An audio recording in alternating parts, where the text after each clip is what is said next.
2 Samuel, chapter 13.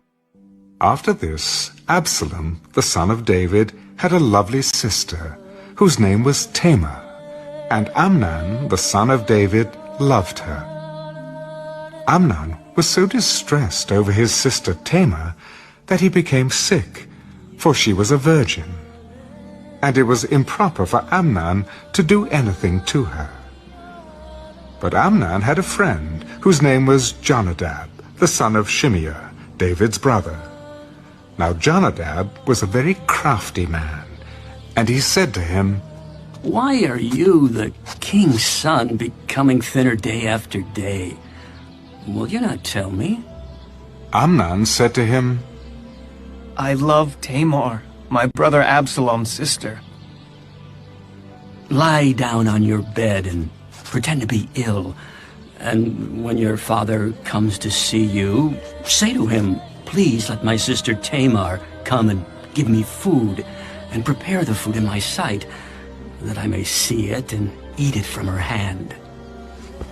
Then Amnon lay down and pretended to be ill.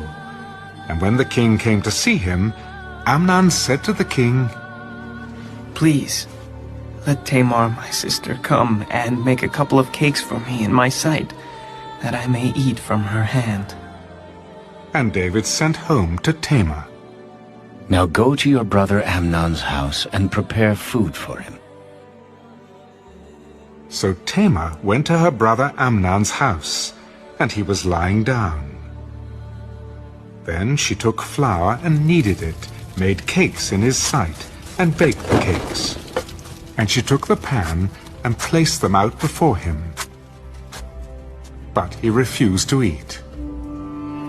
Have everyone go out from me. And they all went out from him. Then Amnon said to Tamar, Bring the food into the bedroom, that I may eat from your hand.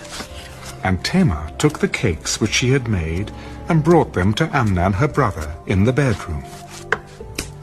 Now, when she had brought them to him to eat, he took hold of her. Come, lie with me, my sister. No, my brother! Do not force me, for no such thing should be done in Israel. Do not do this disgraceful thing! And where could I take my shame? And as for you, you would be like one of the fools in Israel.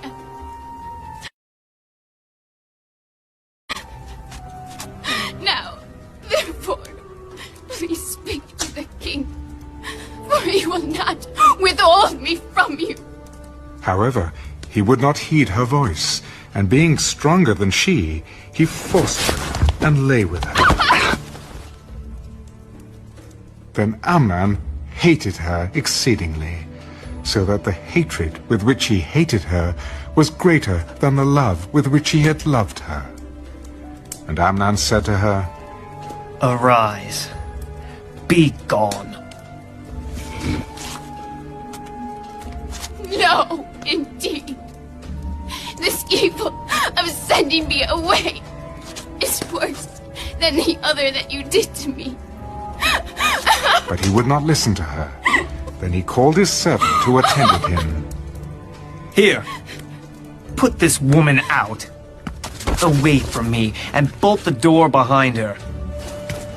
Now she had on a robe of many colors, for the king's virgin daughters wore such apparel. And his servant put her out and bolted the door behind her. Then Tamar put ashes on her head, and tore her robe of many colors that was on her, and laid her hand on her head, and went away crying bitterly. And Absalom her brother said to her, Has Amnon your brother been with you? But now hold your peace, my sister. He is your brother. Do not take this thing to heart. So Tamar remained desolate in her brother Absalom's house. But when King David heard of all these things, he was very angry. And Absalom spoke to his brother Amnon, neither good nor bad. For Absalom hated Amnon, because he had forced his sister Tamar. And it came to pass, after 2 full years, that Absalom had sheep shearers in Baal-hazor, which is near Ephraim. So Absalom invited all the king's sons. Then Absalom came to the king. Kindly note, your servant has sheep shearers. Please, let the king and his servants go with your servant. No, my son, let us not all go now, lest we be a burden to you.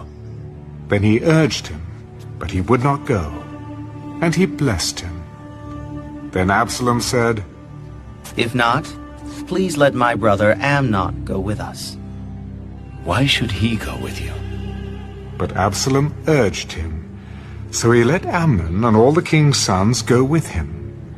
Now Absalom had commanded his servants, Watch now, when Amnon's heart is merry with wine, and when I say to you, strike Amnon, then kill him.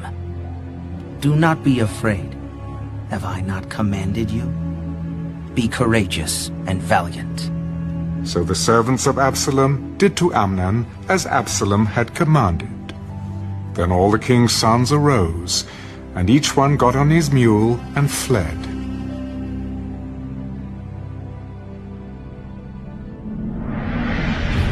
And it came to pass, while they were on their way, that news came to David. Absalom has killed all the king's sons, and not one of them is left. So the king arose and tore his garments and lay on the ground, and all his servants stood by with their clothes torn.